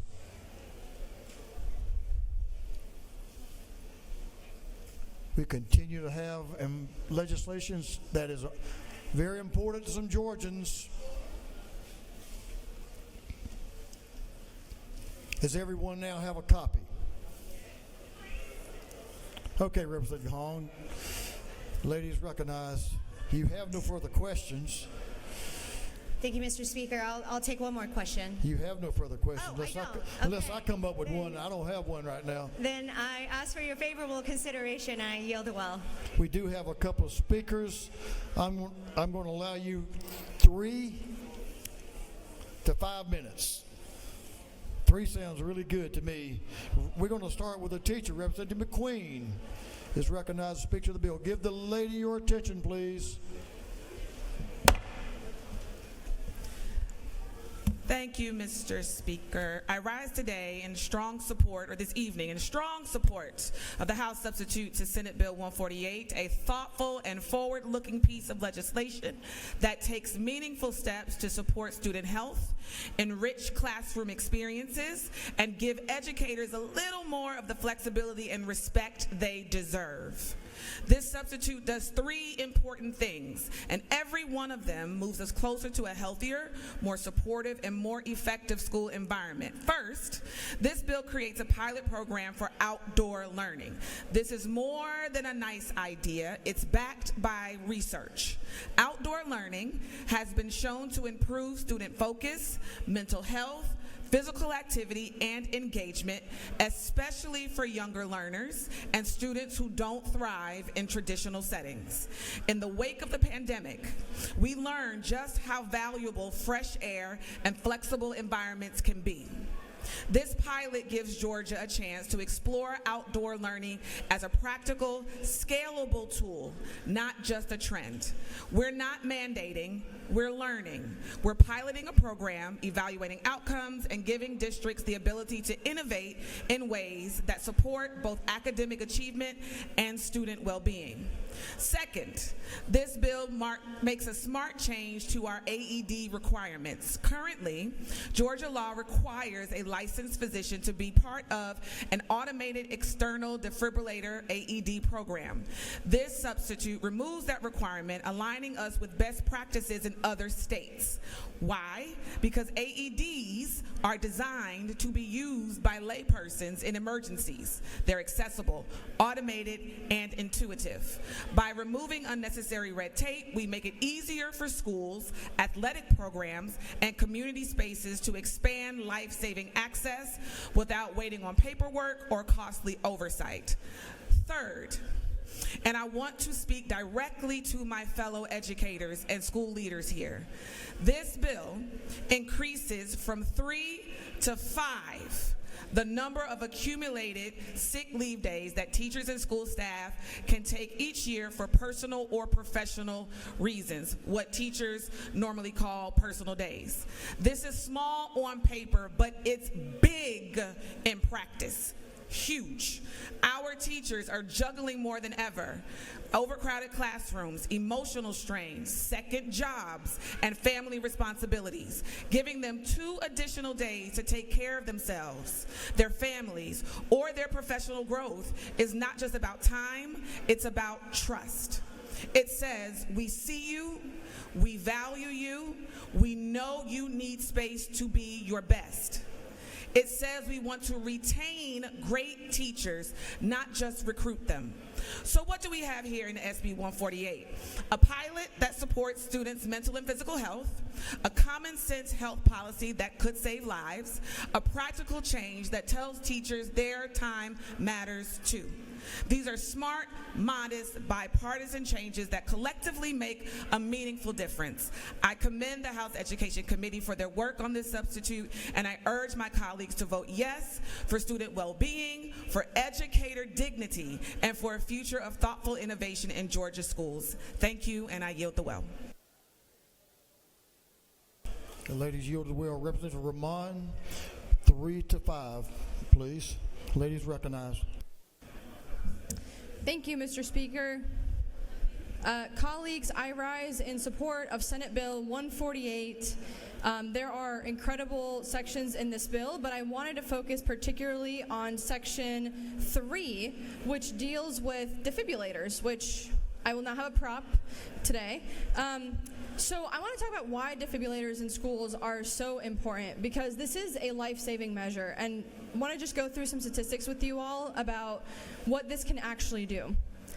So it's hard to think about a child having a cardiac emergency, but the reality of the situation is that sudden cardiac arrests actually strike 7,000 children and teenagers every single year. And while sudden cardiac death among student athletes has prompted a drive to equip athletic facilities with AEDs, research has found that sudden cardiac arrest occurs more often with school-aged non-athletes. So you would think, oh, it's just athletes, but in reality, and just put it on the field or with sports or whatever, but the reality of the situation is that it's actually the non-athletic kids. The other reason this is so important is because about 70% of students survive sudden cardiac arrests, which is more than 7 times the overall survival rate for school-aged children. And that's specifically because a child's survival rate is estimated to decrease by 10% every passing minute until a shock from a defibrillator is applied. The reality of the situation is that time is crucial during these emergencies. And when it comes to a child, sometimes waiting for an ambulance, waiting for the emergency medical personnel to get there takes way too long. Not only that, but we're also talking about the teachers that work in those buildings, right? So in addition to saving students' lives, we're also talking about staff that work there, admin, teachers, you name it. The reality is that out of hospital, sudden cardiac arrest is a leading cause of death in the United States, to the point that it claims the lives of approximately 356,000 people per year. That's awful. And so today, I mean, I know this is a great bill. It's a Christmas tree bill. You know, it's got some requirements in here, but the reality of the situation is this is actually one of my favorite types of legislation, because it literally will and can save lives. And I'm incredibly grateful to the authors for bringing this forward and making sure that we are doing all that we can to keep our kids safe and healthy. Thank you, Mr. Speaker. I yield the well.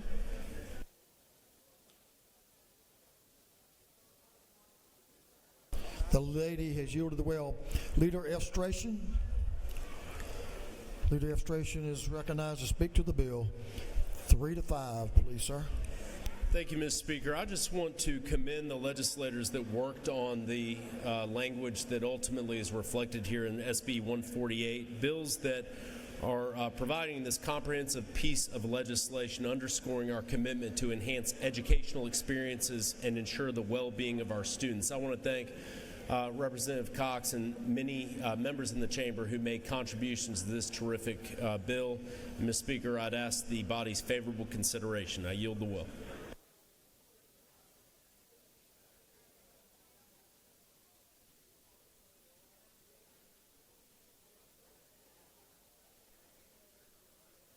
The gentleman has yielded the well. Is there any objection to the previous question being ordered? Hearing none, the previous question is ordered. Is there any objection to withdrawing the committee's substitute? Hearing none, the committee's substitute is withdrawn. Is there any objection to adopting the substitute offered by the Committee on Rules? Hearing none, the Rules Committee's substitute is adopted. Is there any objection to agreeing to the report of the committee, which was favorable to the passage of the bill? Hearing none, the report of the committee is agreed to. Shall this bill now pass? All in favor of the passage of the bill will vote yes. All those opposed will vote no. And Mr. Clerk, will you unlock the machine?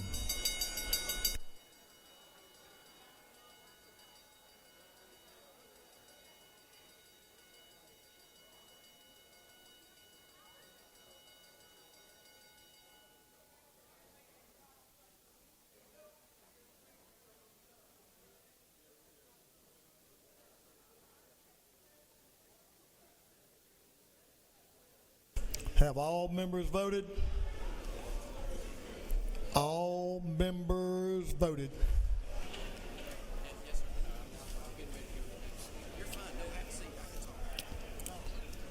All members voted. If so, Mr. Clerk, will you lock the machine? On the passage of Senate Bill 148, the yeas are 165, the nays are 0. The bill having received the requisite constitutional majority is therefore passed.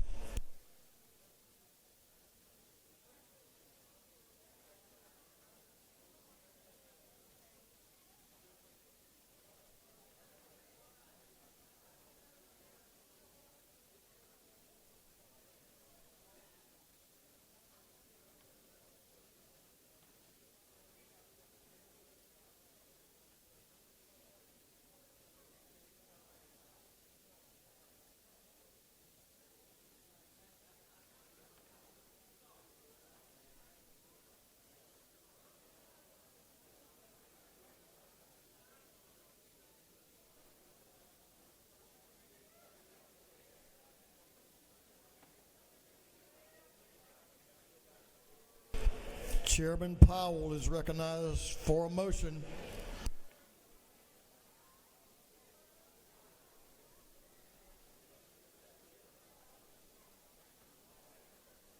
Thank you, Mr. Speaker. I ask the House agree to the Senate substitute as amended by the House.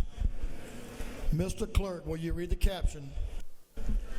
House Bill 651 to be entitled, an act to amend Article 2, Chapter 14 and Title 40 of the Official Code of Georgia annotated relating to speed detection devices so as to revise provisions relative to the use of automated traffic enforcement safety devices in school zones.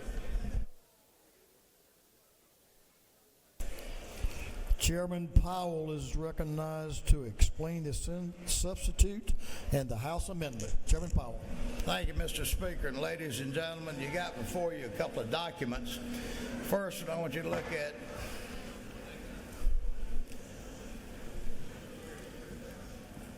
the first document I'd like for you to look at is the Senate substitute to House Bill 651. You know, back several weeks ago, we were trying to cure this problem on these school zone cameras that seem to have been getting so far out of hand over the last several years. They became, quite frankly, and I'm going to be very blunt, they became a gotcha tool. They had ceased being a public safety tool, and it was a revenue generator in most people's opinions for those local jurisdictions. We sent a good bill over to the Senate, and I guess I need to tell you a little bit about the process. We sent two bills over. 651, they did a thorough cleanup of this whole actions. Representative Washburn sent over one that basically banned them. There's been a lot of things that transpired. The Public Safety Committee in the Senate wouldn't hear the bills. There was some blood on the floor over there from that. And then these things got amended. Representative Washburn's bill, they basically did a long time extension to do away with them 3 years, which doesn't cure the problem. They took House Bill 651, and I'm just going to go through the changes that they made, and then I'm going to go through the changes we put back in. In Section 1, they took out the speed indicators. You may remember that I talked about the flashing signs with those speed indicators like radar so that people would know how fast they were driving, and that would slow them down. They took that out. In Section 2, well, the good thing they left in Section 2 was a 10-mile variance that we now have that's treated the same way as radar with a 10-mile variance. In Section 3, Section 3, they added language that dealt with the violations and complaints to the Department of Public Safety and GDOT, especially on intentional violations. And Section 4, this was a hearing process for those governments. Section 5 was the appeal process.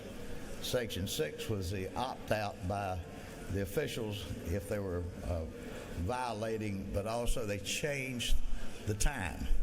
If you remember, when this bill left the House, it was 2 hours in the morning, an hour before and an hour after school took in, and an hour before and an hour after it let out in the afternoon. And what the Senate did was that they did it from 1 o'clock, from the hour before until the hour after, and the local governments could run these all through the day. If they wanted to opt out of any time, they had to opt out. Now I'm going to get back to that, the changes that we made in the amendment in just a second. One of the things they did was they dropped the fine. Where we had dropped it from the extra 25, we dropped it to 125. They have dropped the fine, total fine, to $75 with a 5% surcharge. And that would, I'm suspecting their idea that was to mail out the notice on these. So that's a $75 fine and a $3.75 5% surcharge for sending out the notices.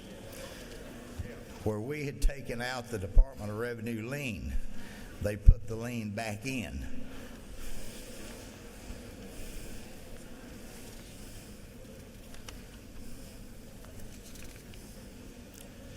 Those were a lot of the changes that they made and took it out. Now what I'm proposing, and I want to thank a few folks, I want to thank the Speaker's office for mediating this. Quite frankly, the Lieutenant Governor was adamant that they wanted to be able to run school cameras from before school until afternoon at the behest of the local officials, what they thought was needed. If you'll look on the First Amendment that starts on line 14, what we have done is that we have said that they will put those speed indicators back on these signs. So what you'll see, we've gone back to the original language with the flashing signs, but they'll have those radar indicators that says how fast you're running. So that's in there, and they've agreed to that tentatively. Then we get into the hours. That starts on lines 22 to 41. It defines only on the school day. That's not weekends, and that's not any other time. And it's kind of, the way this is construed, it's kind of difficult to read.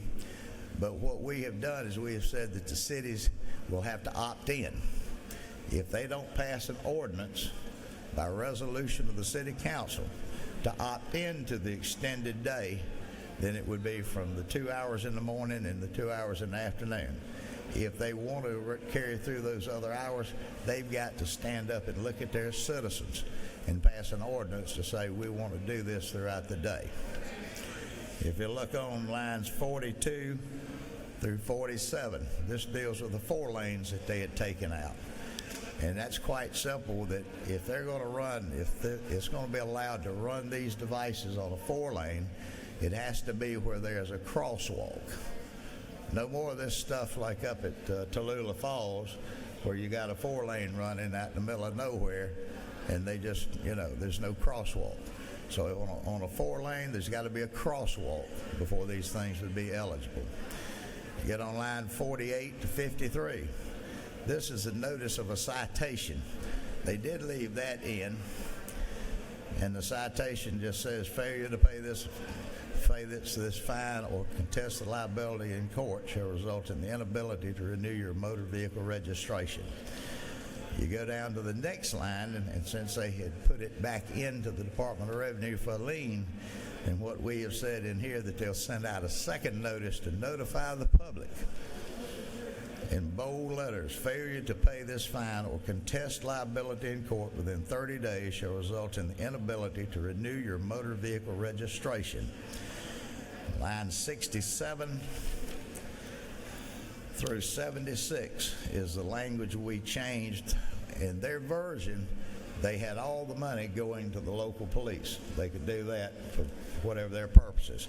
We have put the language back in that any of that money needs to go to school safety within that district and to be used for school safety purposes. Those are the changes. This is the amendment. I would tell you that it is not the best thing that we were hoping for, but I will tell you that when we leave here in an hour or two, if we don't pass something, that it remains the same. It's still just a wide open go at it. This is I think with those flashing speed indicators, I think with the 10 mile an hour variance, I think that with all the proper due diligence of notice, I think that this is going to be a workable solution. And then when we come back, if things are still not that way, then we'll be able to deal with it again. But I continue to tell you that this is a path to putting this back as a tool for school safety. Mr. Speaker, I'll be glad to answer any questions if that wasn't clear enough. That was pretty clear. As mud, as they say. No, that was good. You did a nice job of informing the members. And if they'll get a little bit quiet, there's a couple of questions they want to ask. I'll recognize some members for some questions, but I want you to be able to hear them.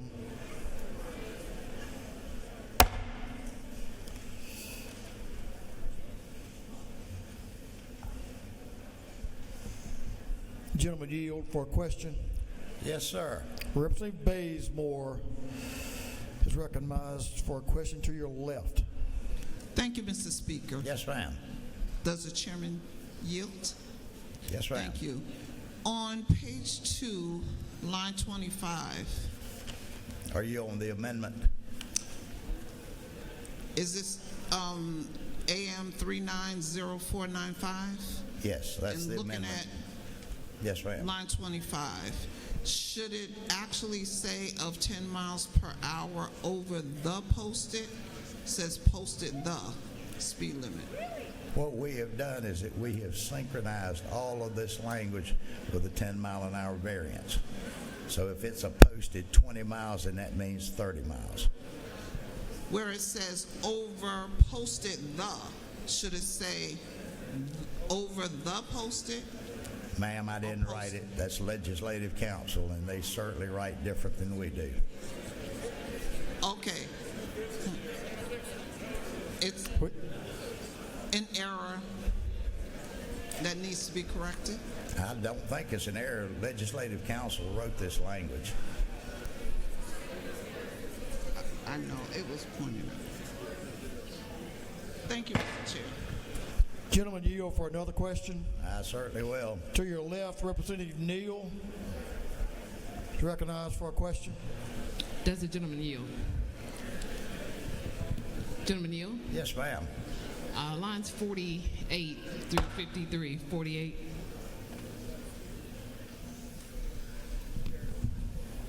I know it. Lines 48 through 53. So one major issue that my citizens had, one, was the issue of the tags, motor vehicles being the inability to renew your motor vehicle registration. The second issue we were having is the fact that we have so many erroneous tickets being issued that there is actually no recourse. You can't hear me? Okay.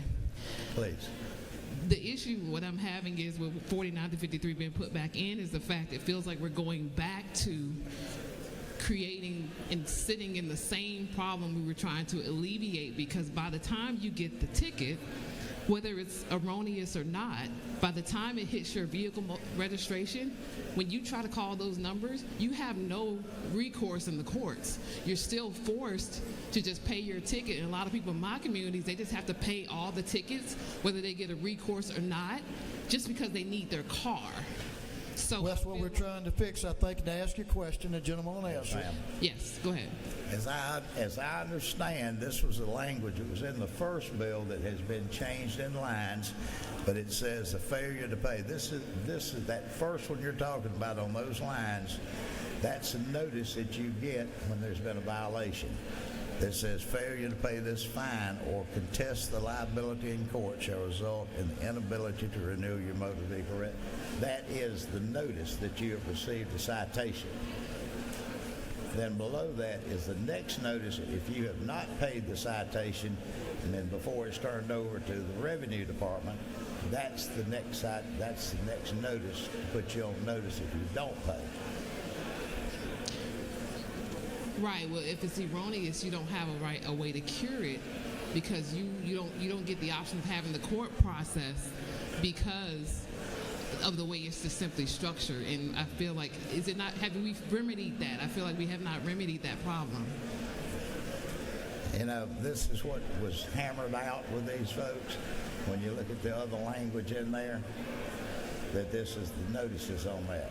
I mean, when you have it, and I remember when we brought this bill before, that people who contested, once they called the court, if there was something that was not right, like the hours or the speed, then if they contested it, most of the times they were dismissed. Okay, thank you. Yes, ma'am.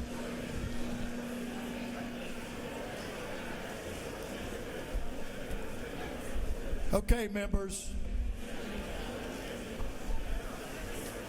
We still have some work to do. The other chamber doesn't have any work to do. We're working for the people of Georgia. You can go home if you want to. But I'm going to stay here and ask the members of this chamber to take care of the people's business.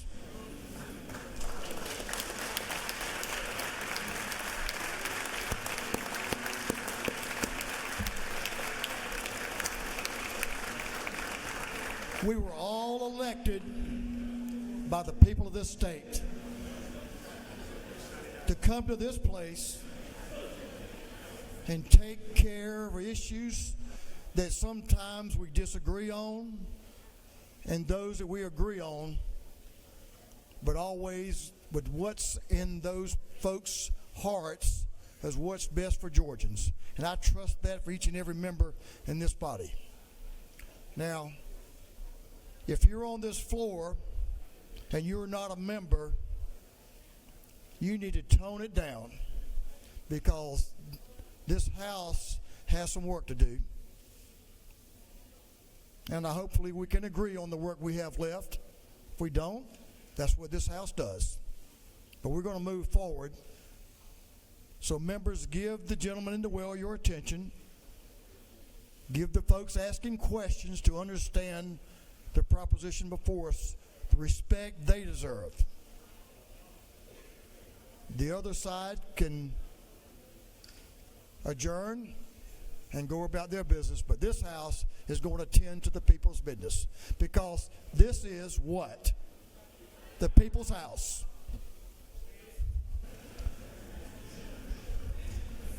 Representative Bennett is recognized for a question. Thank you, Mr. Chairman. Would the gentleman yield? Yes, ma'am. I just need clarification. Thank you for your thorough explanation. It was kind of challenging to read and listen at the same time. Is it not true that this bill started out being about cameras in school zones? Is that now removed? And school safety, yes, ma'am. So the cameras have been removed on line 24, where it says using photographically, and photographically has been stricken. Recorded images. What other kind of recorded images will there be? They have not been removed. They have not been removed. They have not been removed. Okay, thank you, sir. Yes, ma'am. Representative Petrie, Chairman Petrie, to your left, is recognized for a question. Thank you, Mr. Speaker. Mr. Chairman, do you yield? Yes, sir. Over here. Chairman, I just want to make sure I'm clear. Obviously, this measure is not what we wanted and have worked for several years. I appreciate the great work you've done, but am I correct that on line 78, so all these funds are only now to be used for school safety purposes within schools? Is that correct, sir? That is correct. Thank you, Mr. Chairman, for all your efforts. Thank you. Chairman Dickey is recognized for a question. Does the gentleman yield? I certainly will. Like Chairman Petrie, I appreciate your work, and I know it's. I'm all for compromise with our friends across the way, but isn't it true that this bill really doesn't solve our problem? with these school zone cameras. And I think they're in all of my counties, all 5 of my counties. And this is one of the number one issues I hear. And this bill just does not change things, in my opinion. But I appreciate your work on it. I appreciate Mr. Washman's work on this. But I intend to vote against this amendment. I just think it does not do the job it needs to be doing. And thank you, though, for the work. Well, I thank you. And as I had said, there's a lot of things in here that will tone these back to being a tool instead of the gotcha tool that's been used, and it's all we've got. Now, this may be a fitting time to say this, and I want to tell the people in this House how proud I am. I understand that the Senate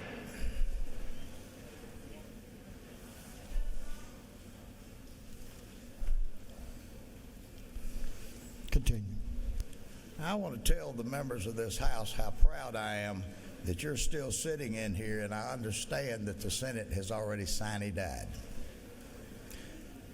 I want to thank Leg Counsel. I want to thank Haley in the Speaker's office. I want to thank the Speaker, Chris Riley, and all those folks who intermediated a compromise with the Senate. A lot of y'all have heard my opinion over the years about the Senate and how I think so much that Utah must have had it right when they had a unicameral body of the legislature. But we're here doing the people's business, as the Speaker had said. This was a solution. It wasn't a perfect solution by any means, but it moved us forward to take the gotcha out of public safety in regard to these school zones. Now, if this House votes in favor of this, which I certainly hope you will, it'll probably have no meaning since the Senate's already took off. But I want you to know how proud I am of everyone in here for standing by to pass something even when there's a hollow suit across the hall. Gentlemen, yield for 1 or 2 more. I certainly will. A gentleman has spent a lot of time working on this proposition. Recognizing Representative Washburn for a question. Give the gentleman your attention, please. Thank you, Mr. Speaker. Does the chairman yield? I certainly will. Mr. Chairman, is it not true that you have devoted many hours of time and energy along with the Speaker's staff to try to come up with a bill that would rein in and correct many of the abuses that have occurred with the school zone cameras across the state? Is that not true? The gentleman is correct, and I thank you for that. Another question? Will you yield for another question? I certainly will. Is it not true that this has been a joint effort, along with me, with another bill to try to do something to correct these abuses in the state? It certainly has, and as I had said earlier, I appreciate you because of the position you've been in the Macon-Bibb County area, where this has probably been one of the most prevalent abuses in the world. So I thank you for your motivation to get involved into this. Thank you, Mr. Chairman. Thank you.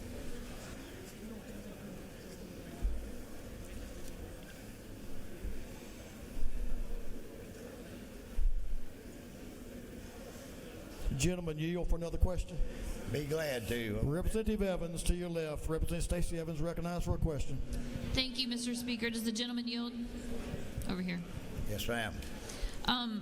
Since the Senate has decided to go home, and you just mentioned, since we're amending what they did, I guess it sits. And I know you've worked on this so hard, as have so many others, and this is a problem. I mean, is there any interest in at least taking what they did so that we could have final passage of something? No, ma'am. Okay. Just thought I'd ask. I do not think that the substitute that they passed, as my good friend from Fort Valley had said, that this isn't getting it far enough, but this gets it far enough to correct a lot of the misuses.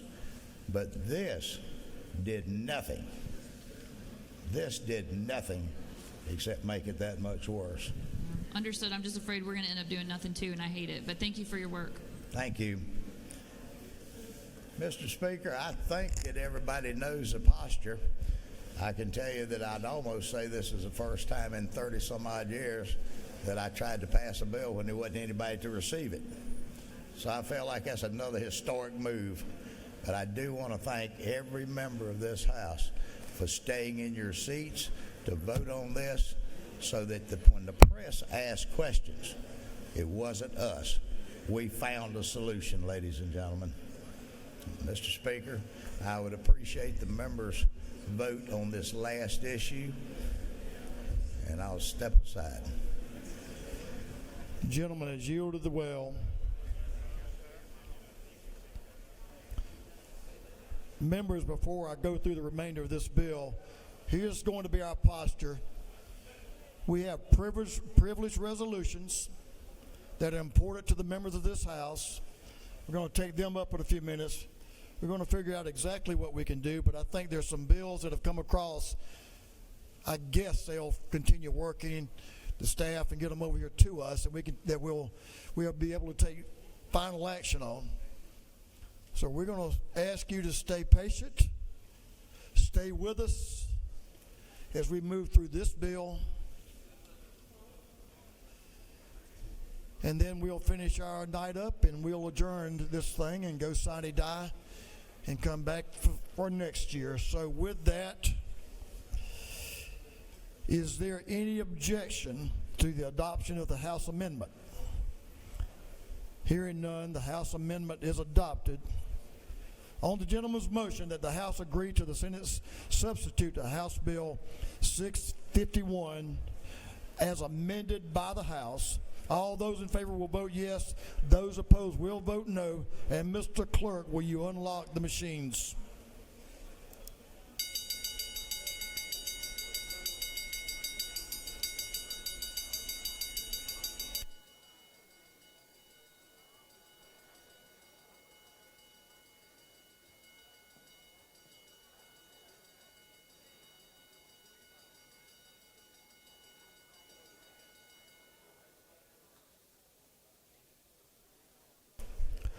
Have all members voted?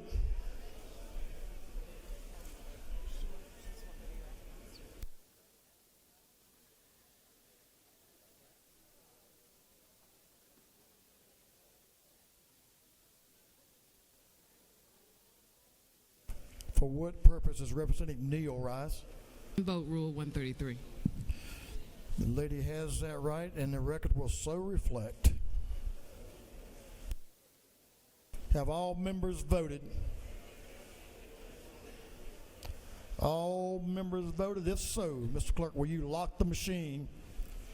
On the gentleman's motion, the yeas are 140, the nays are 29, and the House has agreed to the Senate substitute to House Bill 651 as amended by the House.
So members, if I can have your attention, let's see if I can convey this information. We have it on the authority of Legislative Council.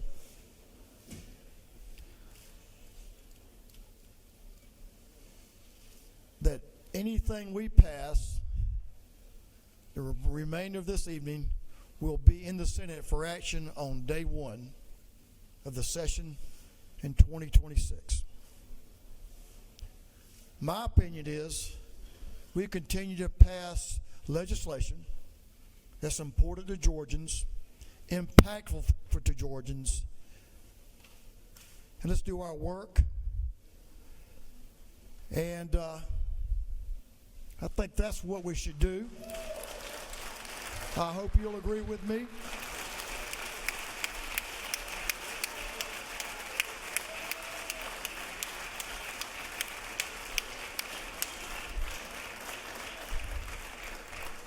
We're going to conclude with some thank yous in a little bit, but I'll go ahead and let you know this. You know, it appears that the Senate has checked all of their priorities, all of their political priorities, and decided to end their night early instead of finishing their work on behalf of the people that we represent. Of course, they're free to do as they please. But this chamber puts policy over politics.